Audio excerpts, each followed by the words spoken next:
దేవుని సన్నిధికి మనం వచ్చామంటే ఒక స్పష్టమైన కారణం ఉంది. ఆయన పాదాల చెంతకు నేను వెళ్తాను, అక్కడ సంగతులు నేర్చుకుంటాను, నేను ప్రార్థిస్తాను. అక్కడికి వెళ్ళటం ద్వారా దేవుని ఆశీర్వాదం నాకు లభిస్తుంది అని ఏదో ఒక స్పష్టమైన కారణంతో నేను ఇక్కడికి వచ్చాను. లోకమంతా హాయిగా ఈ టైంలో నిద్రపోతుంటే నువ్వు నిద్రను పక్కన పెట్టి త్యాగం చేసి మరి ఇక్కడ నువ్వు గడుపుతున్నావు. రైట్, నువ్వు వచ్చిన దానికి ఒక స్పష్టమైన కారణం ఉంది. నేను అంటున్నాను, ఇక్కడికి వచ్చిన దానికి ఎలాగైతే ఒక స్పష్టమైన నిర్దిష్టమైన కారణం ఉందో, అలాగే నీ జీవితానికి కూడా ఒక స్పష్టమైన కారణం ఉందా? నువ్వు బ్రతుకుతున్న దానికి ఏదన్నా గురి ఉందా? గురి లేని బ్రతుకుతున్నావా? కొంతమంది అంటారు, నాకు జీవితం చాలా చేదుగా ఉందన్న, బతకాలనిపించట్లేదు, నాకు చచ్చిపోవాలనిపిస్తుంది అని కొంతమంది అంటారు. పాయింట్ నెంబర్ 1, చచ్చిపోవాలని ఎవరికి అనిపించొద్దో తెలుసా? చచ్చిపోవాలని ఎవరికి అనిపించొద్దో తెలుసా? జీవితానికి ఒక గురి గమ్యం లేకుండా బతుకుతుంటారు చూడు, వాళ్ళకి భూమి మీద బతకబుద్ధి కాదు. ఎందుకంటే వాళ్ళకి గురి గమ్యం లేదు. వాళ్ళు ఏదో సాధించాలనుకోవట్లేదు, వాళ్ళు ఏదో సంపాదించాలనుకోవట్లేదు, వాళ్ళు ఏదో పొందాలనుకోవట్లేదు. వాళ్ళ జీవితానికి ఒక గురి గమ్యం, ఒక దర్శనం, ఒక భారం ఏమీ లేదు. ఏదో పొద్దుబొడుస్తుంది, తెల్లారుతుంది, పొద్దుగూగుతుంది, తెల్లారుతుంది, ఏదో జీవితం అలా దొల్లిపోతుంది, నడిచిపోతుంది. ఆ జీవితం రుచించదు. ఎందుకంటే గురి లేని బ్రతుకు కదా. గురి లేని బ్రతుక్కి తరచుగా ఏమనిపించిందో తెలుసా? బతకబుద్ధి కదా. ఆ జీవితం చచ్చిపోతే బాగుండు, ప్రాణం పోతే బాగుండు, ఈ లోకం నుంచి వెళ్ళిపోతే బాగుండు అనిపిస్తుంది. నెంబర్ 1, గురి లేని జీవితాలకి. నెంబర్ 2, గురి లేని జీవితాలకి రెండో సమస్య ఏంటంటే, అనవసరమైన వాటన్నిటిని పట్టుకొని ఊగులాడుతూ ఉంటారు. ఎక్కడెక్కడి చెత్త సంగతులన్నీ కొప్పేసుకొని వాటి గురించి ఆలోచించి చించి చించి వాళ్ళు ఏడిపించి ఏమంటే వాళ్ళు ఇబ్బంది పడి ఇతరులను ఇబ్బంది పెట్టి ఒక దారుణమైన బతుకుతూ ఉంటారు ఈ గురిలేని వ్యక్తులు. నేను చెప్పేది రెండో పాయింట్, గుర్తుపెట్టుకోండి, రాసుకోండి. ఒకవేళ ఈ దరిద్రం మీ దగ్గర ఉంటే దయచేసి దాన్ని వదలండి. మొట్టమొదటిది ఏం చెప్పాను? ఒక గురి, దర్శనం, భారం లేని బతుకులకి బతకాలనిపించదు భూమి మీద. చావు ఎప్పుడు వచ్చిద్దా అని ఎదురు చూస్తుంటారు. ఎప్పుడు తరచుగా వాళ్ళు ఈ డైలాగ్ వాడతారు, చచ్చిపోతే బాగుంటుంది, నాకు ఉండాలనిపించట్లా ఈ లోకంలో అంటారు. ఎందుకంటే ఆమె అతడు సాధించాలని ఏమి అనుకోవట్లా. సాధించేదే లేనప్పుడు ఇక జీవితానికి రుచి ఏముంటుంది? ఎంతమందికి అర్థమైంది నేను చెప్పేది? అర్థమైతే చేతులు ఎత్తండి. రైట్. కాబట్టి బతక బుద్ధి కాదు. అందుకే వీళ్ళు తరచుగా చావు గురించి మాట్లాడుతుంటారు. రెండోది ఏం చెప్పాను? జీవితానికి ఒక అర్థం, పరమార్థం, గురి, గమ్యం లేనటువంటి వ్యక్తులకి ఏం కనపడతాయో తెలుసా? చెత్త విషయాలన్నీ కొప్పేసుకొని వాటి గురించి బాధపడుతుంటారు. ఎందుకంటే ఇక వీళ్ళు సాధించేదానికి ఇంక రెండోది ఏం లేదు. మరి వీళ్ళకి గురి, గమ్యం, దర్శనం ఏం లేదు. కాబట్టి పనికి మాలిన విషయాలన్నీ కొప్పేసుకొని వాటిని బట్టి ఇతరులతో వసంతం ఆడుతుంటారు. విలువైన విషయాల గురించి కాదు, చెత్త సంగతుల గురించి.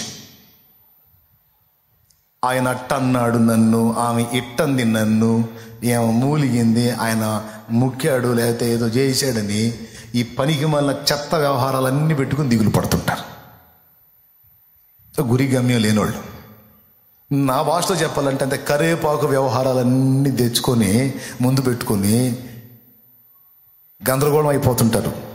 కరేపాకు సరుకు, కరేపాకు మంచి పౌష్టిక విలువలు కలిగింది, అయినా పప్పుచారులో వస్తే తింటావా? స్తోత్రం. కాబట్టి నేను దాంతో పోల్చాను అన్నమాట, కరివేపాకు.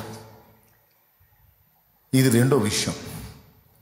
జీవితంలో ఒక గురి, గమ్యం లేకుండా బతికే వాళ్ళకి ఇట్లాంటి. మూడో విషయం చెప్తాను. పాప సంబంధమైన ఆలోచనలు, పాపపు తలంపులు, శారీరక వాంఛలు, శారీరక కోరికలు కూడా ఎక్కువ ఎవరికి వస్తాయి తెలుసా? ఈ గురి, గమ్యం లేని సరుకే. నిజం. అన్న నాకు సావాలని ఆలోచన కలుగుతుందంటే నీ బతుకో గురి లేదు అని అర్థం. అన్న నాకేందో పనికిమాలిన విషయాల గురించి కోపం వస్తుంది అంటే గురి లేదని అర్థం. అన్న నాకు బాగా శారీరక వాంఛలు, శారీరక వ్యామోహాలు పెచ్చరిల్లిపోతున్నాయి, నాకు దురాలోచనలు వస్తున్నాయి, తప్పుడు క్రియలు చేయాలన్న తలంపులు వస్తున్నాయి, నాకు ఎక్కువ పాపపు ఆలోచనలు వస్తున్నాయి అని నువ్వు అంటున్నావు అంటే, నేను మూడవదిగా చెప్తున్నాను, ఒక గురి గమ్యం లేని దర్శనమైన బతుకుతున్నావు అని. ఆ వ్యక్తులకే ఈ 3 లక్షణాలు వస్తాయి. ఇంకా మరికొన్ని ఉన్నాయి. అవన్నీ చెప్తే టైం పట్టిద్దిలే, కానీ ముచ్చటగా ఈ 3 మీరు గుర్తుపెట్టుకోవాలి. ఒకవేళ జీవితానికి ఏదన్నా ఒక లక్ష్యం ఉందనుకో, ఏదన్నా ఒకటి సాధించాలి అన్న దర్శనము, ఒక భారం, ఒక దృష్టి నీకుందనుకో, దేవుడిని నువ్వు అడుగుతాయో అని తెలుసా, దేవా నేను అనుకున్నది సాధించేంత వరకు నా ప్రాణం తీయొద్దు, దయచేసి నన్ను బ్రతకనివ్వు అని బ్రతుకు కోసం పోరాడతావు. ఒకవేళ అలాంటి దర్శనం, భారం ఏం లేదనుకో, దేవుడు నన్ను ఎందుకు పుట్టించో తొందరగా తీసుకొని ఆయన అంటుంటాం. 3 అడుగుల అమ్మాయి ఐఏఎస్ ఆఫీసర్ అయింది. 3 అడుగుల చిల్లర ఉంటుంది అంతే. కలెక్టర్ అయిందండి. ఆ వెనక సెక్యూరిటీ 6 అడుగుల వాళ్ళు. ఎట్లా ఉంటుంది చూడండి మీరు, కావాలంటే ఇంటికి పోయినాక. అమ్మాయి ఏమో 3 అడుగులు అంటే కొంచెం హైట్ తక్కువ, మరుగుజ్జుగా ఉంటుంది. ఆమె ముందు పోతుంటే ఆ వెనక సెక్యూరిటీ ఒక్కొక్కడు 6 అడుగులు ఉన్నారు.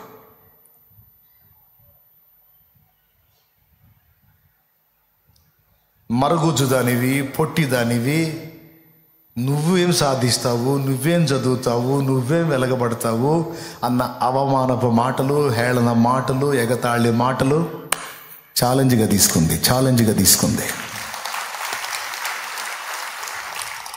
పొట్టి దానివి, నువ్వేం చేస్తావు, నువ్వేం సాధిస్తావు అని ఆ మాటలన్నిటినీ సీరియస్గా తీసుకుంది, ఛాలెంజ్గా తీసుకుంది. అదిగో నేను చెప్పేది ఫ్రాడ్, అబద్ధంగా చూడండి. ఆ మధ్యలో ఉన్న కలెక్టర్ ఎంత హైట్ ఉంది చూడండి, చుట్టూ ఉన్న వాళ్ళు ఎంత ఉన్నారో చూడండి. మీరు సెల్ ఫోన్ చూసినా చెత్త వ్యవహారాలుగా చూడాలి, అట్టాంటి చూడాలా.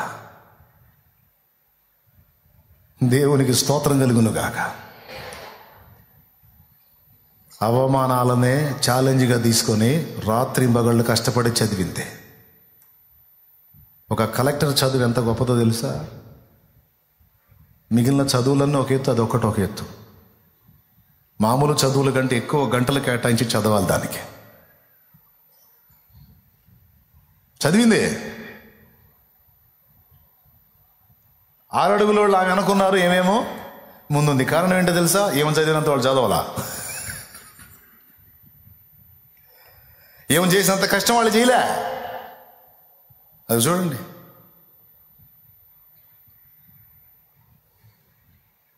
అబ్దుల్ కలాం ఆయన చేతో ఆయన చేయని పట్టుకొని చూడండి పోయి. ఆమె పొట్టితనం, ఆమె దీనస్థితి ఆమెకు అడ్డుబండగా లేదు. 6 అడుగుల వాళ్ళకి సవాల్ ఇచ్చింది ఆమె. ఒక్కొక్కడిని కాటా వేస్తే 100 కేజీలు తక్కువ దూకడు. 100 కేజీలోడికి 6 అడుగులోడికి సవాల్, ఛాలెంజ్ ఇచ్చి దమ్ముంటే నీకు దమ్ముంటే రారా నా స్థాయికి అందుకోమని. ఆడపిల్లలకి సవాల్ ఇచ్చింది, మగపిల్లలకి సవాల్ ఇచ్చింది. రండి, దున్నపోతులాగా బాడీని పెంచటం కాదు, కష్టపడండి, సాధించండి అని. 60 ఏళ్ళు దాటినామే ఈతల పోటీలోనే కాదు, ఇంకా వేరే పోటీలు కూడా పాల్గొని దాదాపు 51 బహుమానాలు పొందింది. రిటైర్డ్ ఉద్యోగి. ఏమండి, నేను అదే చెప్తుంది. జీవితానికి ఒక గురి ఉందనుకో. ఇప్పుడు ఆ అమ్మాయి నేను కలెక్టర్ కావాలనుకుంది, ఐఏఎస్ నేను సాధించాలనుకుంది. ఇప్పుడు ఆ అమ్మాయి ఏమని కోరిద్ది? నాకు సావు రాట్లా అంటదా? ఒకవేళ తనకి ఏదైనా హెల్త్ ఇష్యూస్ వచ్చినా, దేవుడా దయచేసి నన్ను బాగు చేయి, ఎందుకంటే నేను అనుకున్నది సాధించాలి. నేను అనుకున్నది సాధించాలి, నా కుటుంబానికి మంచి పేరు తేవాలి.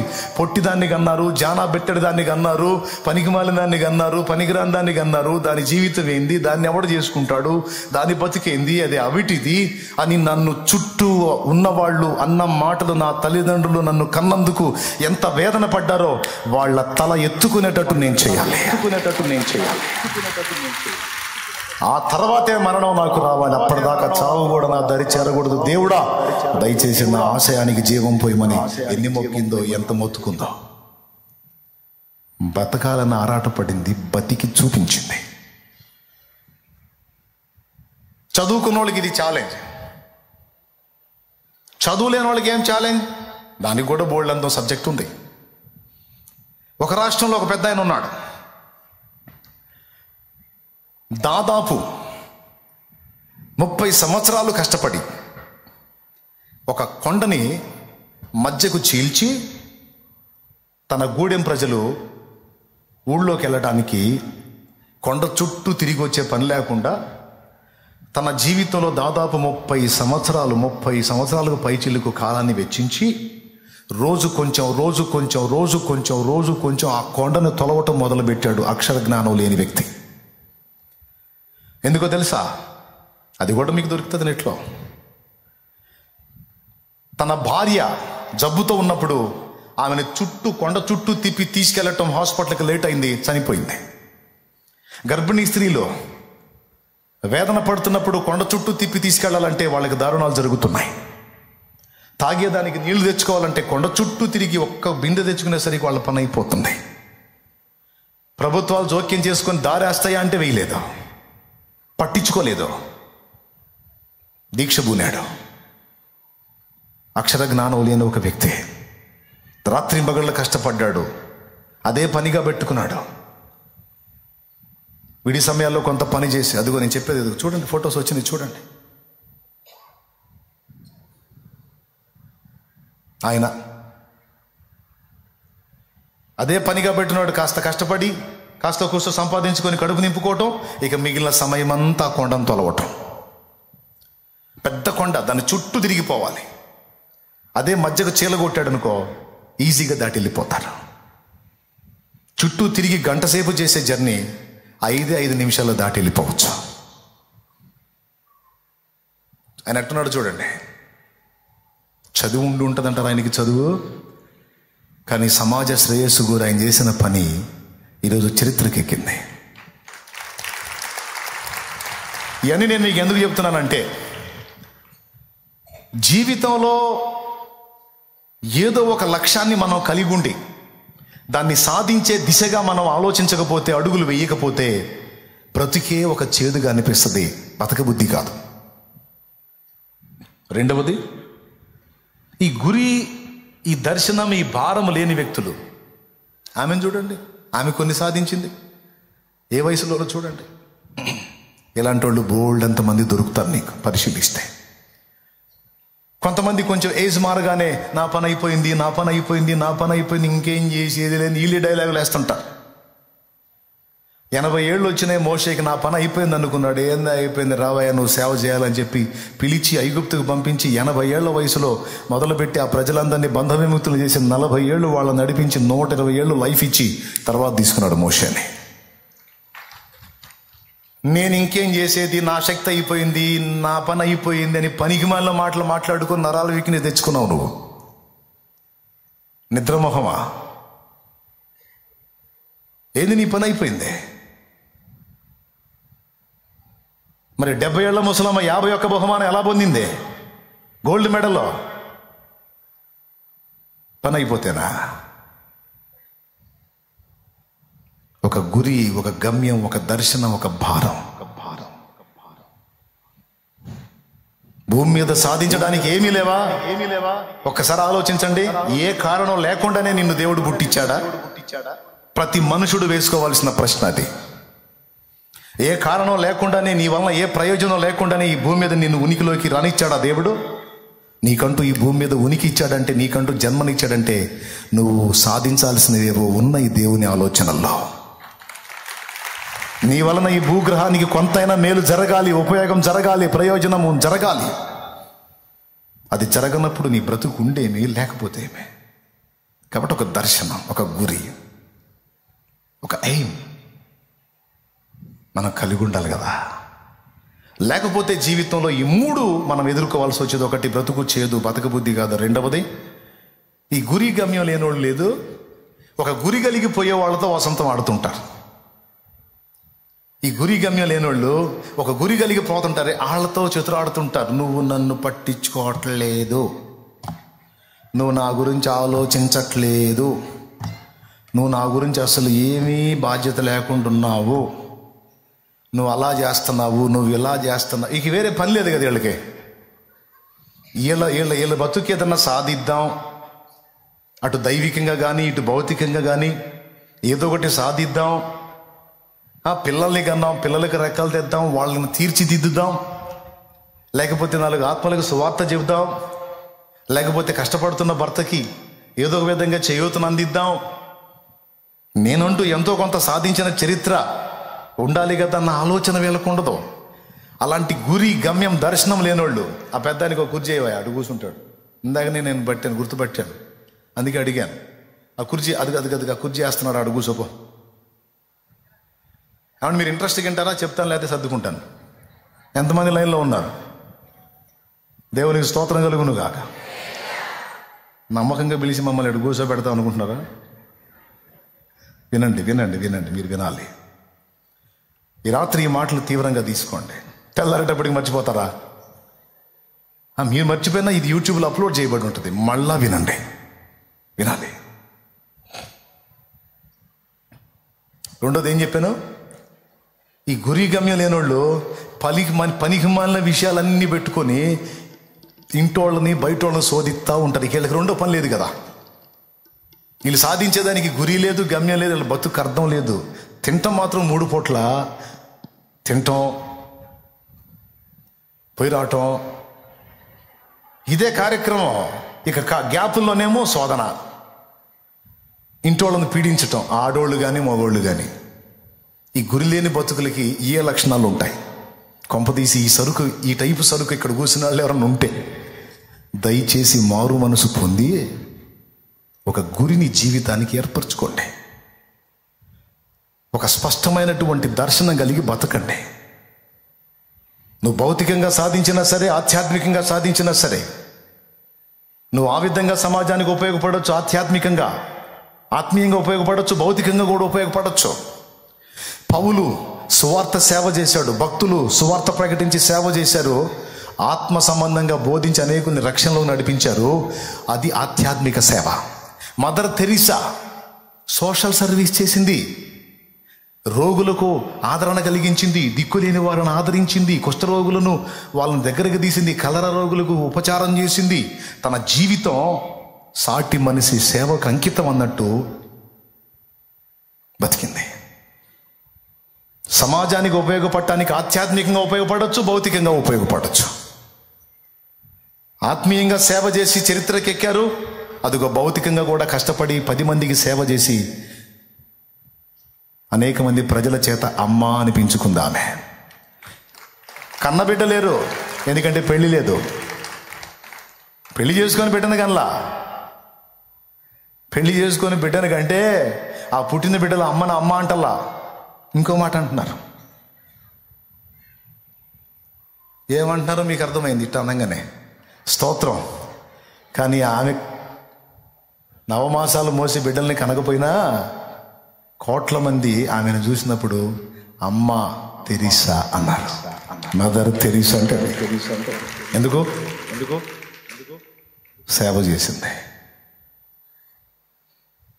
ఆడపిల్లలకి మగపిల్లలకి అందరికీ చెప్తున్నాను, నువ్వు చేయటానికి దేవుడు లోకంలో 2 పనులు నీకు అప్పగించాడు.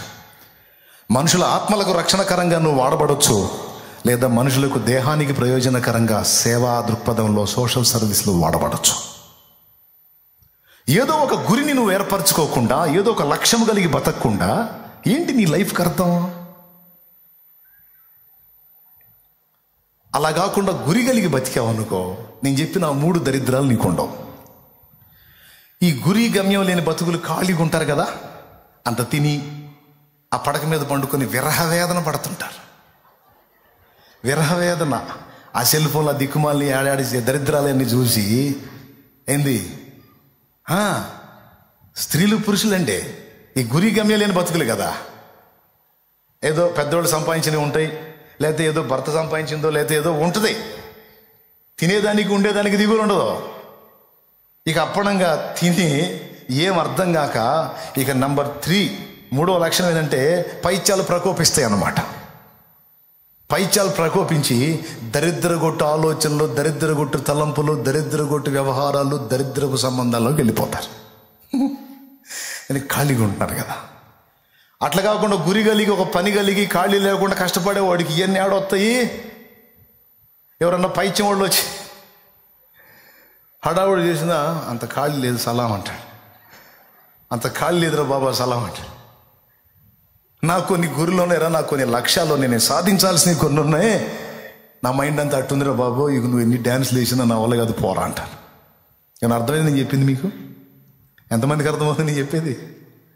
స్తోత్రం. అట్లా కాకుండా ఖాళీ ఉన్నారనుకో, ఏది ఒక దర్శనం, ఒక గురి, ఒక బాధ్యత, ఒక భారం లేకుండా ఇక ఖాళీగా ఉంటే ఏముంది, ఎవడు ఎడు చూస్తున్నాడు, ఈ సూపులే సరిపోతాయి, ఈ సూపులే సరిపోతాయండి. ఏం పేరు నీ పేరు? నా పేరా? నీ పేరేంది? స్తోత్రం. అర్థం చేసుకుంటారని చెబుతున్నాను నేను.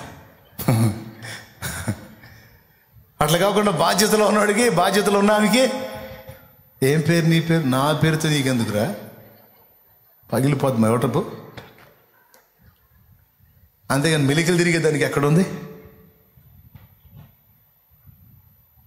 నేను చెప్తున్నాను ఈరోజు, ఈ రాత్రి నిజంగా నేను వందనాలు చేసి చెప్తున్నాను.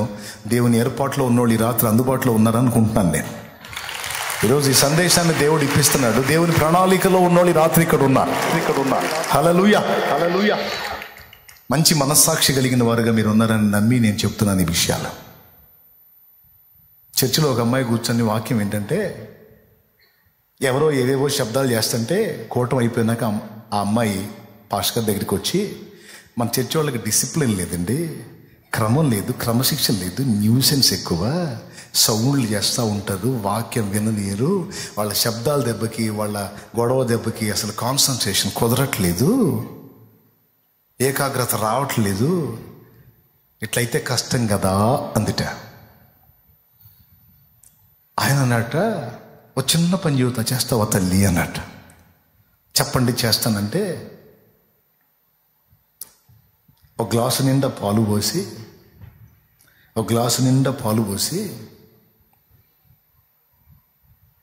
నిండా ఇక్కడ దాకా పైకల్లా పోసి ఇది చేతిలో పట్టుకొని ఒక్క చుక్క కూడా కింద పోకుండా మందిరం చుట్టూ ఒక్కసారి తిరిగి రామ్మా అన్నట్ట.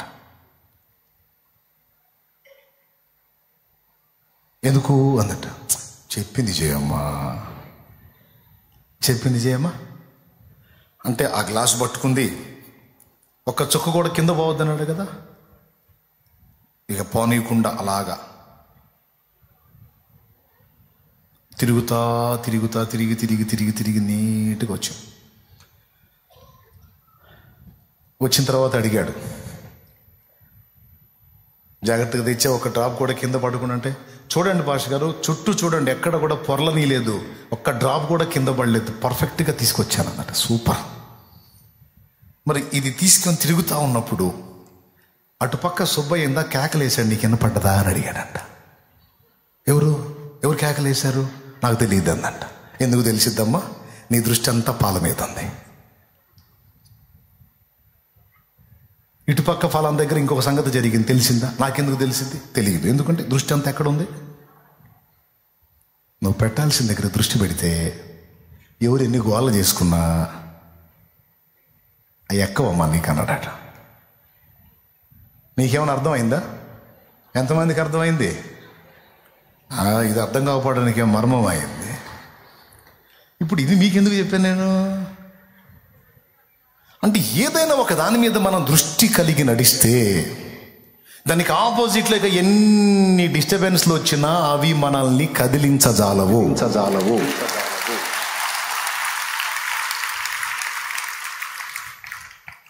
జానా బెత్తడు, జానా బెత్తడు. ఐఏఎస్ చదువుతున్నావే, జానా బెత్తడు. ఎక్కల, అవమానాలు ఎక్కల, హేళనలు ఎక్కల, ఎగతాళి లెక్కల. ఒక్కటే దృష్టి పెట్టింది, దాని మీదనే సాగిపోయింది. చివరికి జానాబెత్తడు అన్న నోళ్ళని ఏమైపోయినాయి? ఈ జానాబెత్తడు కలెక్టర్ అయ్యి చుట్టూ పోలీసు బెటాలియం వస్తుంటే ఎగతాళి చేసిన నోళ్ళన్నీ ఏమైపోయినాయి? ఎళ్ళబెట్టుంటాయి, నోళ్ళు ఎళ్ళబెట్టుంటాయి. జనాలది ఏముందండి, అటైతే అటు అంటారు, ఇటైతే ఇటు అంటారు. గెలిచామనుకో, నాకెప్పుడో తెలుసు ఆ మనిషి సామాన్యుడు కాదు, సాధిస్తాడని నాకు ఫస్ట్ నుంచే తెలుసు అంట. బోర్ల పడ్డామనుకో, ఏందో పెద్ద సాధించాలని, ఏంది వీడు సాధించి బొంద అంటారు. వాళ్ళ మాటలయ్యి పలుగాకుల లోకం. స్తోత్రం. దాన్ని నోటిని తాళం వేసేటట్టు, ఆ నోరు వెళ్ళబెట్టేటట్టు నువ్వు సాధించాలి. దానికి దేవుడే నీకు చైతన్యం. అది తాగుబోతాడు, వాడు పెద్ద గాలోడు, వాడు అట్లాంటోడు, వాడు ఇట్లాంటోడు. ఓకే, తెలియనప్పుడు గాలోడే, తెలియనప్పుడు తాగుబోతోడే, తెలియనప్పుడు తిరుగుబోతోడే, తెలియనప్పుడు కోపిష్టోడే, పాపిష్టోడే. కానీ ఈరోజు దేవుణ్ణి తెలుసుకున్నాడు, అద్భుతంగా మారాడు, వాడు 10 మందికి ఆదర్శం అయ్యాడ్రా. ఆ అమ్మాయి తెలియనప్పుడు విచ్చలవిడిగా బ్రతికిందే, కానీ తెలుసుకున్న తర్వాత మారింది. ఈరోజు సభ్య సమాజానికి ఆ అమ్మాయి ఒక బాసటగా ఉందిరా. దేవునికి స్తోత్రం కలుగునుగాక. ఎంతమంది లైన్లో ఉన్నారండి? నిజంగా జాగ్రత్తగా వింటున్నారా? ఇక ముగింపులోకి వచ్చేసా. జీవితాన్ని అలా స్పష్టంగా అధ్యయనం చేయకపోతే నువ్వేం సాధించలేవు, నీ టైం అంతా వేస్ట్ అయిపోయింది. పలుగాకుల మాటలను లక్ష్య పెట్టొద్దు, ఒకటే దృష్టి పెట్టును. ఏదో ఒకటి నేను దేవుని కొరకు సాధించాలి, సమాజం కొరకు సాధించాలి, ప్రభువుకి, సమాజానికి, కుటుంబానికి దీవెనకరంగా నేను ఉండాలి. దాని మీద నేను దృష్టి పెట్టాలని దృష్టి పెట్టు. ఇప్పుడు నేను చెప్పిన 3 నువ్వు జయిస్తావు. ఒక అద్భుతమైన సూత్రం ఈ రాత్రి మీకు అందించాను. బ్రతకాలనే ఆరాటం నీలో ఉండాలన్నా, పనికిమాలిన విషయాల్లో వ్యాజ్యం నీకు ఉండకూడదన్నా, పాపపు తలంపులు, పాపపు ఇచ్చల్ని అధిగమించి నువ్వు గెలవాలన్నా, గురిని ఏర్పరుచుకొనటం అనేది ఒక్కటే మార్గం. Empty mind devils workshop. ఖాళీ మనసు దయ్యాల కర్మాగారం. వద్దు, దాన్ని ఖాళీగా ఉంచొద్దు. అటు దేవుని కార్యాలు, ఇటు మనుషుల కార్యాలు నెరవేర్పు కోసం ఒక లక్ష్యం కలిగి పరిగెత్తాలి. ఇది నా లైఫ్లోనే నేను పరిశీలించుకున్నానండి. ఒక గురి కలిగి ప్రయాణం చేసినప్పుడు చెత్త వ్యవహారాలు ఎన్ని నా చుట్టుముట్టినా అవి నన్ను గెలవలేకపోయినాయి. గురిని పక్కన పెట్టి ఎప్పుడైతే నేను ఖాళీగా ఉన్నానో, అబ్జర్వ్ చేసుకున్నానో, ఎక్కడెక్కడ దరిద్రం అంతా నా దగ్గరికి వస్తుంది. అప్పుడు నాకు అర్థమైంది, ఊరి తేడా ఇదే. నిజమే. బైబిల్లో కూడా దేవుడు ఆదామును సృష్టించినప్పుడు ఏదెన్లో తోట వేసింది ఎవరు? పెద్దగా చెప్పండి. దేవుడే.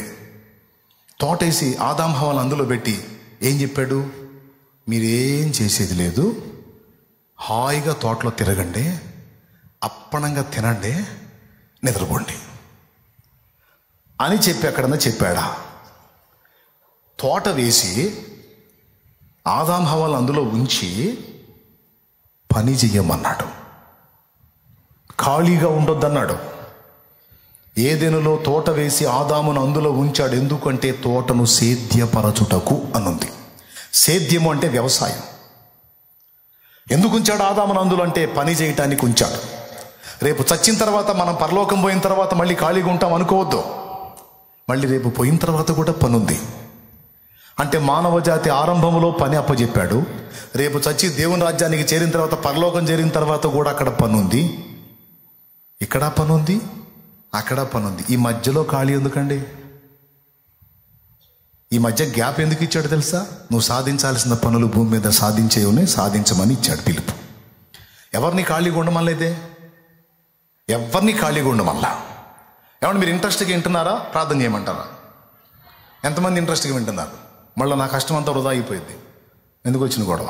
ఆ లైవ్లో ఉన్న వాళ్ళు ఎవరైనా ఉన్నారో సర్దుకున్నారా బాబు? రైట్, చేతులు ఎత్తండి నాన్న. మీరు వింటున్నారు జాగ్రత్తగా?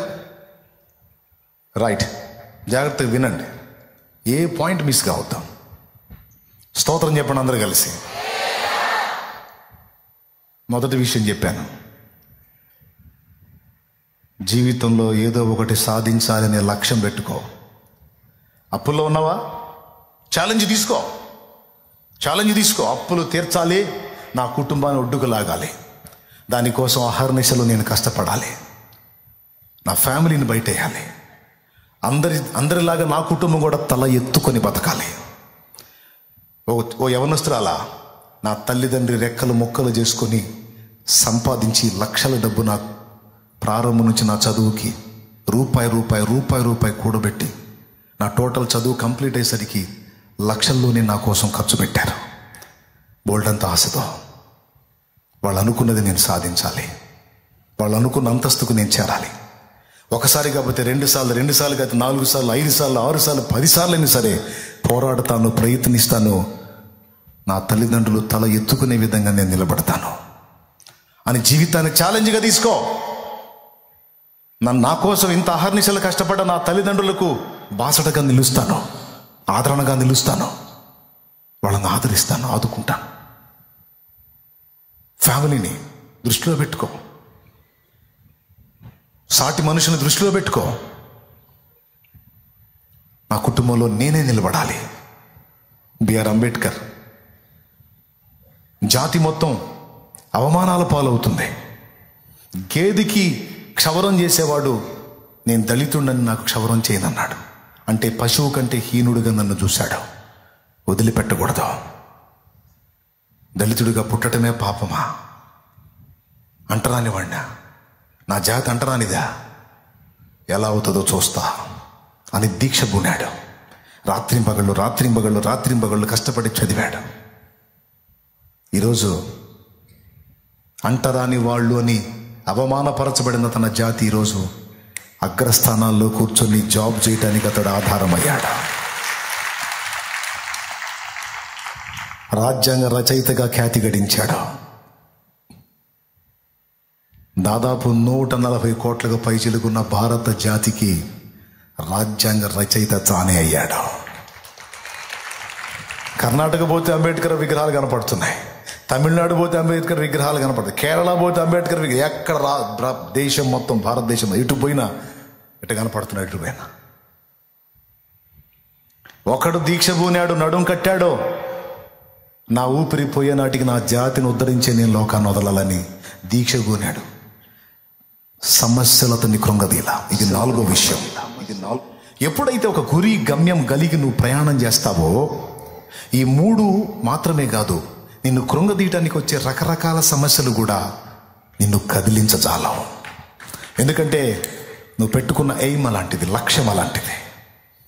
ఆ లక్ష్యం పెట్టుకున్నాడు. కన్న బిడ్డలు పిట్టల్లా రాలిపోతున్నా సరే లెక్క చేయలా, కడుపు మలమల మాడుతున్నా లెక్క చేయలా. ఒక స్థాయికి వచ్చిన తర్వాత కూడా తోటి కొలీగ్స్, తోటి ఉద్యోగస్తులు అవమానపరుస్తున్నా లెక్క చేయలా. భార్య ఇబ్బంది పడుతున్నా ఆ శ్రమలు, ఆ సమస్యలు, ఆ బాధలు ఏవి కూడా అతన్ని కదిలించలా. ఒకటే లక్ష్యం. పిల్లవాడు జబ్బుతో ఉన్నాడు, నీకు డబ్బు కావాలంటున్నావు. ఈ డబ్బు పిల్లవాడికి ఉపయోగిస్తే పిల్లవాడు బ్రతుకుతాడు, ఇది నీకు పంపిస్తే వాడు చచ్చిపోయే అవకాశం ఉంది. అంటే నా ఒక్క బిడ్డ పోయినా పర్వాలా, నా జాతి బాగుపడాలి, నాకి పంపించు, నేను చదవాలి, నా కోసం కాదు, నా కుటుంబం కోసం, నా జాతి కోసం చదవాలి. అంటరానివాడా, తక్కువ జాతోడా, తక్కువ కులవస్తుడా అని ఒక పశువుకి ఇచ్చిన విలువ కూడా నాకు ఇవ్వకుండా, నా జాతికి ఇవ్వకుండా అవమానపరుస్తున్నారు. అది నేను తట్టుకోలేకపోతున్నా. ఈ దారుణం చూసి నేను నా ఇల్లు బ్రతికుండే కంటే చచ్చిపోయింది మేలు, లేదా సాధించాలి. కాబట్టి నేను, నా ఫ్యామిలీ కర్పూరంలా కరిగిపోయినా పర్వాలేదు, జాతిని ఉద్ధరించే కన్ను మూయాలి. కాబట్టి నాకే పంపు అంటే డబ్బు ఆయనకి పంపింది, పిల్లవాడు చనిపోయాడు. పాపం మళ్ళా సమాచారం అయింది గంగాధర్ చనిపోయాడని. పర్వాలేదు. చేదైన విషయాలు దిగమింగారు. బైబిల్కి వెలపట ఉన్న సంగతి గురించి, వ్యక్తి గురించి మీరు చెప్తారంటే, అవునండి, రాజ్యాంగ రచయిత, నా దేశాన్ని గౌరవిస్తున్నాను, దేశ నాయక గణాన్ని గౌరవిస్తున్నాను, రాజ్యాంగ రచయితను కూడా గౌరవిస్తాను. ఈరోజు స్వేచ్ఛగా సువార్త ప్రకటించగలుగుతున్నాను అంటే ఆ హక్కు ఆయన రాసిందే. ఆర్టికల్ 25లో అంతరాత్మ ప్రబోధానుసారం ఒకడు తాను నమ్మిన మతాన్ని విశ్వసించవచ్చు, సేవించవచ్చు, ప్రచారం కూడా చేసుకోవచ్చు అని రాసింది ఆయన. అందుకే బిఆర్ అంబేద్కర్ నాకు గౌరవనీయుడు, గౌరవ పాత్రుడు, నాకు ఆదర్శం.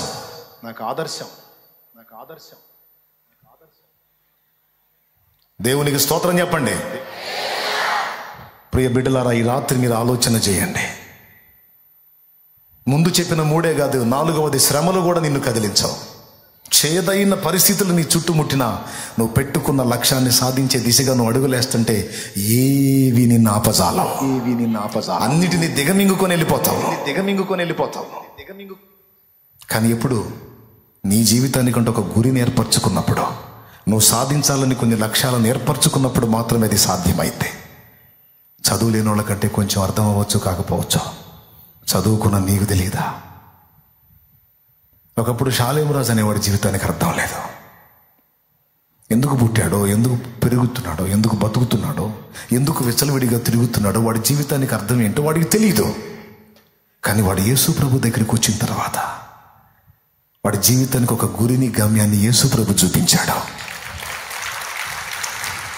నువ్వు మంచిగా బ్రతకాలి, మాదిరిగా బ్రతకాలి, అనేకులకు నువ్వు దీవెనకరంగా మారాలరా. అనేకులకు ఆధ్యాత్మిక సేవ చేయాలి. అనేకులకు నన్ను కూర్చున్న సువార్తను ప్రకటించాలి. అనేకుల్ని రక్షణలోనికి నడిపించాలి. నీ జీవితానికి ఒక గురి ఉంది, గమ్యం ఉంది. కాబట్టి నువ్వు అందరిలాగా జీవించకూడదు అని ఒక లక్ష్యాన్ని నాకు ఇచ్చాడు. ఆ లక్ష్యంతోనే ప్రయాణం మొదలు పెట్టాను. ఆ రోజు నుంచి ఈ రోజు దాకా ఎన్నో సమస్యలు, బాధలు, శోధనలు, ఇరుకులు, ఇబ్బందులు ఎన్నో చుట్టుముట్టాయి. కానీ అన్నిటిని అధిగమించి మీ మధ్యలో నిలబడటానికి దేవుడు నా కృపనిచ్చాడు.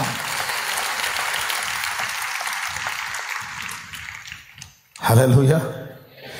నా జీవిత యాత్రలో ఎన్నో తుఫానులు,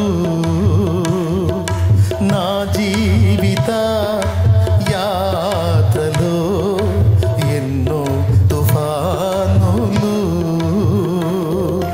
అయినా నా యేసు నా పక్షమయ్యుండగా, అయినా నా యేసు నా పక్షమయ్యుండగా, తుఫాను నడచి కెరటాల నాపి నడిపించును నా యేసయ్యా. తుఫాను నడచి కెరటాల నాపి నడిపించును నా యేసయ్యా. నా విశ్వాస ఓడయాత్ర కొనసాగుతున్నది. నా విశ్వాస ఓడయాత్ర కొనసాగుతున్నది. దేవునికి మహిమ. ముగిస్తున్నానండి నేను. ఇంకెక్కువ చెప్పినా మొత్తం పోతాయి. అది నా భయం. నీకు 2 సంగతులు చెప్పాను. సందేహం అనేది వస్తుంది అంటే జూనియర్కి అయితేనేమో అది అవసరమే, సీనియర్కి అయితేనేమో అది తప్పు. జూనియర్కి అయితే అది ఒక హెల్దియస్ట్ పాయింట్ అన్నమాట, ఆరోగ్యకరమైనటువంటి సంగతి. దేవునికి స్తోత్రం. పెద్దగా చెప్పండి. ముగింపులో ఏం చెప్పాను? గురి కలిగినటువంటి జీవితాన్ని ప్రతి ఒక్కరూ ఏర్పరచుకోవాలి. ఏదో ఒక తీర్మానం చేయాలి. దాన్ని సాధించే దిశగా. కాటి కాలు దాచుకున్న ముసలివాడు, 75 ఏళ్ల ఈడు గలవాడు, దాదాపు 100 మందిని మనం చెబుతున్నాడు 200 మందికి పైచిలుకు ఆత్మల రక్షణలోకి నడిపించాడు. 75 ఏళ్ళ ఈడు గలవాడు. ఒక గురి పెట్టుకున్నాడు. తెలియనప్పుడు నేను జీవించాను లోకంలో, తెలుసుకున్నాను నా ప్రభుని తెలుసుకున్నాను. నా ప్రభుని గురించి ఇతరులకు పరిచయం చేయాలి. 100 మందికి పరిచయం చేస్తే 10 మంది అన్నా మారకపోతారా అని మొదలుపెట్టాడు. చదువులేనోడు మొరటువాడు పంచగట్టుకొని తిరుగుతాడు 75 ఏళ్ళు. ఆ మనిషికి తనకు తెలిసిన 4 మాటలు యేసయ్య గురించి చెప్పి దాదాపు 200 మంది కంటే ఒక దైవజనుడు కూడా సంపాదించలేనన్న ఆత్మలు ఆయన రక్షణలో నడిపించాడు. కాటి కాలు దాచుకున్న ముసలమ్మ ఆ చివరి ఘట్టంలో మేలుకొల్పబడింది. నన్ను ఎప్పుడు పిలుస్తాడో తెలియదు కనుక నన్ను దేవుడు పిలిచే ముందే నలుగురికి నేను సువార్త అందించి ఉండాలని నడవలేక నడుస్తూ రోడ్ల మీద కూడళ్లలో నిలబడి సువార్త పుస్తకాలు పంచుతూ వెళ్ళింది. కాళ్ళు పనిచేయట్లా ఓకే, కానీ ఆత్మల భారం. సద్దర్శన పుస్తకాలు ఆయన అడిగాడు, పుస్తకం ఇచ్చావు ఏమని ఇవ్వాలా అని. ఏమొద్దయ్యా, చదువుకో, యేసయ్యని తెలుసుకో, అంతే చాలని. అంటే తన జీవితం ఎలా సార్థకం చేసుకోవాలో ఆ తల్లికి అర్థమైంది. ఇప్పుడు ఆమె మోకాళ్ళ నిప్పులు ఆమెను అడ్డగించలా, ఆమె కుటుంబ సమస్యలు ఆమెను లక్ష్య పెట్టలా. ఆమె ఒకటే ఆశ, నేను బతకాలి, ఇంకా నలుగురికి సువార్త చెప్పాలి, ఇంకా నలుగురికి యేసయ్యను పరిచయం చేయాలి.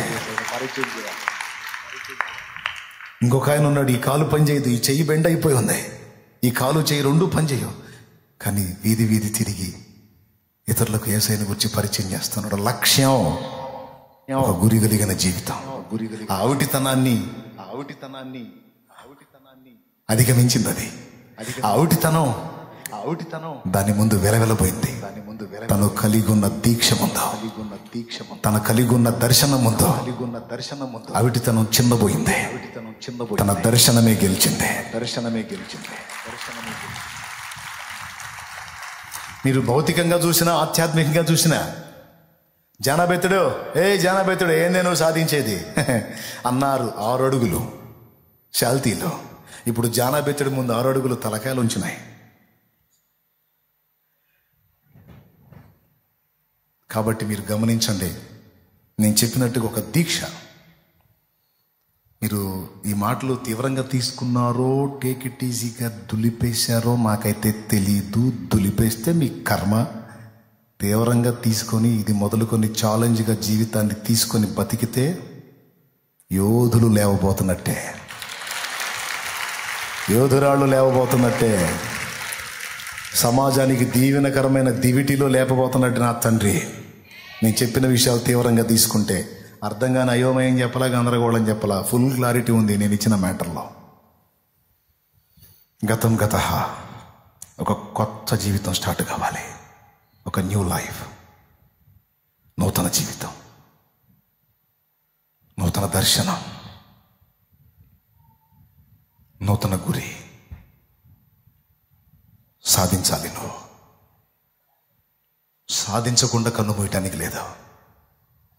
కుటుంబానికి, సమాజానికి, సంఘానికి దీవెనకరంగా ఒక వెలిగే కన్ను మూయాలి. హల్లెలూయా. లోకంలో నీ కొరకు జ్యోతిగా నన్ను వెలిగించు, లోకంలో నీ కొరకు జ్యోతిగా నన్ను వెలిగించు, రెండవ రాకడ వరకు విడువక నన్ను నడిపించు, రెండవ రాకడ వరకు విడువక నన్ను నడిపించు. కష్టాలు ఎదురైనా నా యాత్రను సాగించు, నష్టాలలోనైనా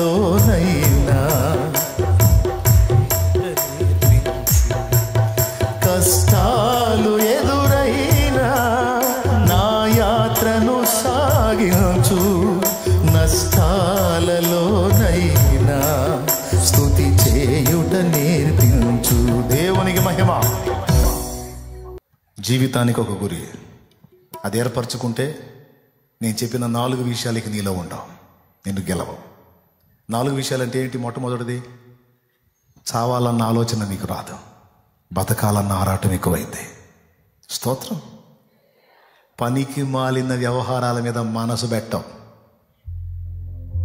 ఎందుకంటే నువ్వు సాధించాలి అనే రందిలో ఉన్నావు. ఎవరు నిన్ను పట్టించుకున్నారో, ఎవరు నిన్ను పట్టించుకోలేదో, ఎవరు ప్రేమించారో, ఎవరు ప్రేమించలేదో ఏం పట్టావు.